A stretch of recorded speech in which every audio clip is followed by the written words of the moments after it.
राजस्थान के पूर्व मुख्यमंत्री अशोक गहलोत ने गद्दार, नालायक, नाकारा, निकम्मा वाले डिक्शनरी फिर से निकाल ली। अब इस डिक्शनरी के खिलाफ भाजपा में आजकल स्टार प्रचारक की भूमिका में मौजूद और अपने राजस्थानी शब्दों के चलते चर्चा का विषय बनने वाले रिछपाल मिर्धा ने जवाब दिया और यह कहा है कि कांग्रेस में लास्ट में दो ही लोग बचेंगे, या तो अशोक गहलोत या आलाकमान। उन्होंने अशोक गहलोत पे आरोप लगाया कि अशोक गहलोत ने प्रभावी कांग्रेसी नेताओं को निपटाया, उनके खिलाफ ऐसा माहौल तैयार किया जिससे स्थिति बदतर होती गई और ऐसे नेताओं को कांग्रेस का दामन छोड़ के भाजपा को सपोर्ट करना पड़ा, भाजपा में जाना पड़ा। आज इसी विषय पे विश्लेषण करेंगे। नमस्कार, मैं प्रदीप हूं, आप थिंक 360 देख रहे हैं। राजस्थान के पूर्व मुख्यमंत्री अशोक गहलोत ने प्रधानमंत्री नरेंद्र मोदी और भाजपा के साथ कांग्रेस छोड़ के जाने वाले नेताओं को भी निशाने पे लिया है। गहलोत ने एक बार फिर से कांग्रेस के नेताओं को गद्दार, नालायक और निकम्मा कह दिया है। गहलोत ने दावा किया कि राजस्थान में बीजेपी की कम सीट आने के बाद सीएम बदल रहे हैं, सीएम का क्या कसूर है। गहलोत प्रदेश कांग्रेस मुख्यालय में पूर्व प्रधानमंत्री पंडित जवाहरलाल नेहरू की पुण्यतिथि पर श्रद्धांजलि देने के बाद मीडिया से बातचीत कर रहे थे। क्या कुछ कहा गहलोत ने, आइए सुनते हैं। अब इनके बारे में तो कमेंट मुझसे मत करवाओ, क्योंकि अफसरवादिता होती है ना, वो नॉन परफॉर्मिंग कह दो, उनको अफसरवादी कह दो, निकम्मे कह दो, नाकारा कह दो, गद्दार कह दो, पीठ पे छुरा भोंकने वाले कह दो। ये तमाम सब जो है भाई बहन हैं, ये तमाम सब जो है भाई बहन हैं और इनका उपयोग ही होता है इन लोगों के लिए। जो गद्दारी करता है वो गद्दार ही है। देखो, गद्दारी करता है, पीठ पे छुरा भोंकता है, उनको आप क्या कहोगे भाई? यही शब्द है डिक्शनरी में, तो आप भाई बहन हो सकते हैं ये। तो इसलिए इसमें तो अच्छा नहीं किया। 5 साल राज करे और जब संकट में हो चले जाओ छोड़ करके। अरे ये वक्त था अभी काम करने का, इत्यादि उससे बनता है। मैं आपके सामने खड़ा हूँ। अशोक गहलोत ने कहा है कि नॉन परफॉर्मिंग असेट हैं जो कांग्रेस छोड़ के गए हैं पहले, और उन्होंने कहा कि अवसरवादी भी कहा जा सकता है, नकारा कह दो, पीठ में छुरा घोंपने वाला कह दो, ये तमाम शब्द प्रयोग करते हैं। जो गद्दारी करता है वह गद्दार है, पीठ में छुरा घोंपे उसको आप क्या कहोगे? उनके लिए यही शब्द है। अशोक गहलोत के जहर बुझे तीर वाले शब्द जो है ठक से लगे हैं कलेजे पे कांग्रेस नेताओं। एक दिन पहले ही कांग्रेस से भाजपा में जाने वाले रिछपाल मिर्धा ने भी अशोक गहलोत पे निशाना साधा और ये कहा कि अशोक गहलोत के कारण ही जो ये लोग हैं वो कांग्रेस छोड़ने पे मजबूर हुए। अशोक गहलोत ने कहा कांग्रेस छोड़ के जाने वालों ने अच्छा नहीं किया है, 5 साल राज करो, फिर संकट में हो तो छोड़ के चले जाओ। वक्त था काम करने का, इतिहास उससे बनता है। मैं आपके सामने खड़ा हूं। जिस वक्त इंदिरा गांधी खुद चुनाव हार गई थी, कांग्रेस साफ हो गई थी, उत्तर भारत में 1 सीट आई थी नाथूराम मिर्धा की, तब हम लोगों ने मजबूती दिखाई थी, संकट में साथ खड़े रहे। बाद में इंदिरा गांधी की वापस आंधी चली, कांग्रेस के अच्छे दिन आए, तो उस वक्त जो साथ खड़े थे पिछले 40 साल से पार्टी में वो ही बड़े पदों पर है। उन्होंने ये कहा है कि लाइबिलिटी नहीं बने और तमाम चीजें हैं। तो अशोक गहलोत एक बार फिर से अलग तरह के मूड और मोड में आ गए हैं। वही बाउंसर्स वाले स्टाइल, स्पीड वाली बॉलिंग जो है पॉलिटिक्स में, और उन्होंने कहा है कि लाइबिलिटी नहीं बने। तो इस तरह के शब्द अशोक गहलोत पहले सचिन पायलट के लिए इस्तेमाल कर चुके हैं। पायलट पार्टी छोड़ के तो नहीं गए, लेकिन अशोक गहलोत उनके लिए शब्द इस्तेमाल कर चुके। और अशोक गहलोत का यह कहना कि सीएम को बदला जा रहा है, राजस्थान में बिजली, पानी, कानून व्यवस्था की बुरी स्थिति का उल्लेख करते हुए लोगों के हवाले से उन्होंने कहा कि सीएम को हटा देंगे और उन्होंने कहा कि इनका कसूर क्या है। तो अशोक गहलोत कुल मिला के चर्चा में जो बने रहने का उनकी जो स्टाइल है उसमें वो एक बार फिर से चर्चा में है। उन्होंने कहा है लोकसभा चुनाव जीतेंगे। अशोक गहलोत के चुनाव जीतने को लेकर रिछपाल मिर्धा ने जो बयान आया था, उन्होंने कहा कि जालोर में वैभव गहलोत का जो परिणाम रहेगा उससे जो है वो कई चीजें साफ हो जाएगी कि अशोक गहलोत की पॉलिटिक्स और उस पॉलिटिक्स से जुड़े हुए परिणामों को लेके क्या सोचना चाहिए। अशोक गहलोत ने यह कहा है कि मुख्यमंत्री को अच्छे सलाहकारों की जरूरत है। क्या वाकई में भजन लाल शर्मा को अच्छे सलाहकारों की जरूरत है? बड़ा सवाल है। और पेपर आउट पे कहा कि आसपास के प्रदेशों में भी पेपर आउट हुआ है, लेकिन इस पे भाजपा के नेता नहीं बोल रहे हैं। क्राइम और तमाम चीजों पे अशोक गहलोत ने बात कही है। अब अगर हम सुने रिछपाल मिर्धा को, उन्होंने क्या कहा है अशोक गहलोत के लिए, सुनिए। के पूर्व मुख्यमंत्री अशोक गहलोत जी ने एक बयान दिया है कि जो ये नेता कांग्रेस छोड़कर गए हैं उन पर उन्होंने जो बात कही है कि निकम्मे, नकारा, गद्दार और ये कोई किसी काम के नेता नहीं थे।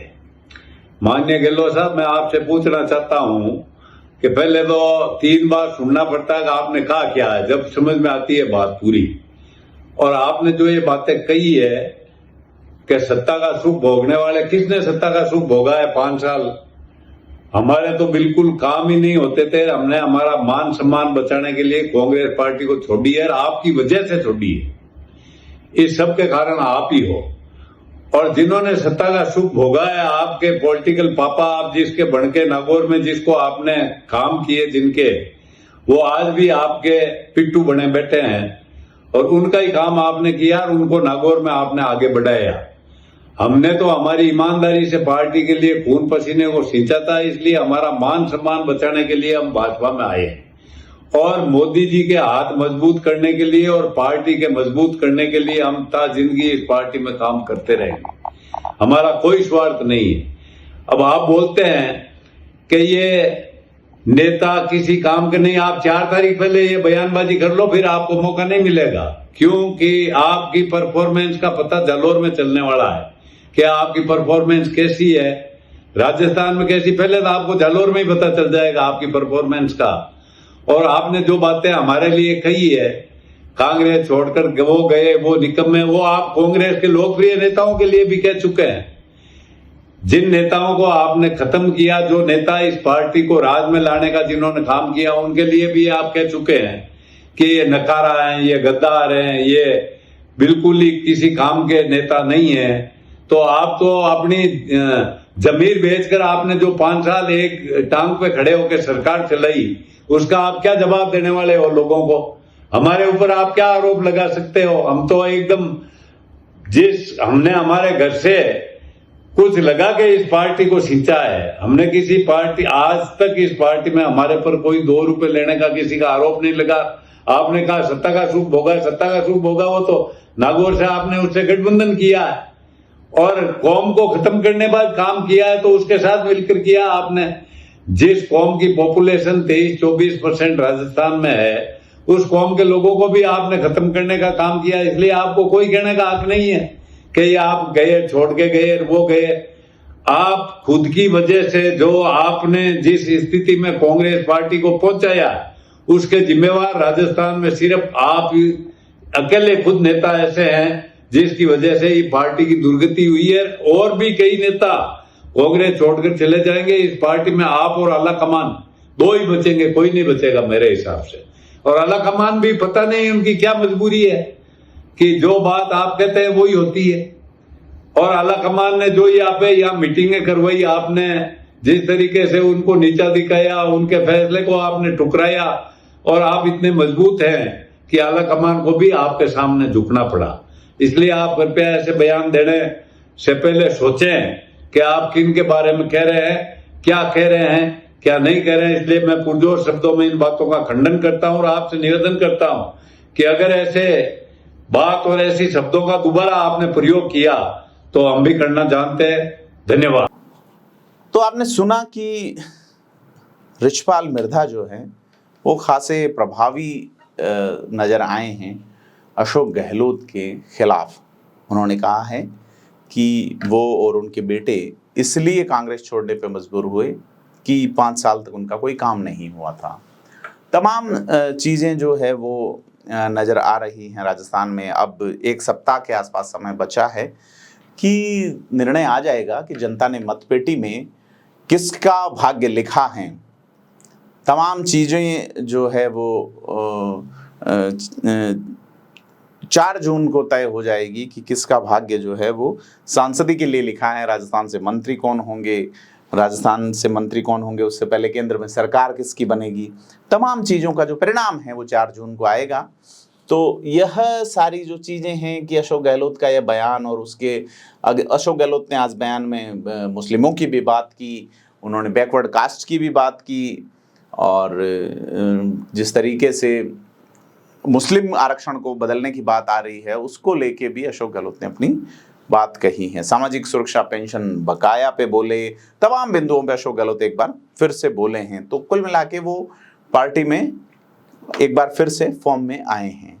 तो और अगर मिर्धा को अपन ने सुना, जिसमें उन्होंने आरोप लगाया कि अशोक गहलोत की वजह से कांग्रेस की दुर्गति हुई है, जिताने वाले नेताओं को भी निकम्मा नाकारा कहना ठीक नहीं। उन्होंने कहा कांग्रेस को जिसने खड़ा किया उन नेताओं को अशोक गहलोत ने ही पीछे धकेला। तो तमाम चीजें कुल मिला के कांग्रेस में बड़े नेताओं के बीच में यह जो है एक तरह की रार और एक तरह का जो बयानबाजी चल रही है, इस पे बात करनी बनती है।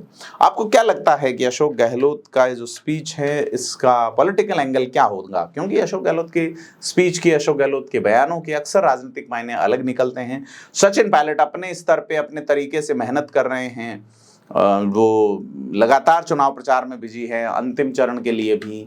और यह सारी जो बातें हैं, दूसरा रिचपाल मिर्धा का बयान जिसमें उन्होंने अशोक गहलोत की वे ऑफ स्पीच पे भी कमेंट किया है कि वो 3 बार बोलते हैं तो सुनना पड़ता है। ऐसे में दोनों नेताओं के बयानों को आप कहाँ देखते हैं, हमें कमेंट करके बताएं। वीडियो को लाइक शेयर करें, सब्सक्राइब करें। धन्यवाद।